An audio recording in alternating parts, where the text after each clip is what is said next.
முதலமைச்சர் எதுவும் பேச மாட்டேங்கிறார். To remain silent in the face of evil is itself evil.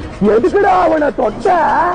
அவன் சுடு தண்ணியிலே கைய விடுவான், உன்னை சும்மாவா விடுவான்? மாண்புமிகு எதிர்கட்சி தலைவர் பேசும்போது நிறைய பேசினாங்க. அதுல ஒண்ணு மட்டும் நம்மள இன்டைரக்டா ஈவில் அப்படின்ற அந்த வார்த்தையை யூஸ் பண்ணாங்க. ஈவில்ஸ்னு டெவில்ஸ் பேசக்கூடாது.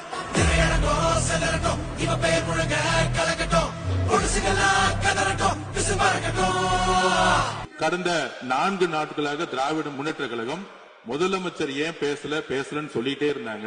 இன்னைக்கு பேச ஆரம்பிச்ச உடனே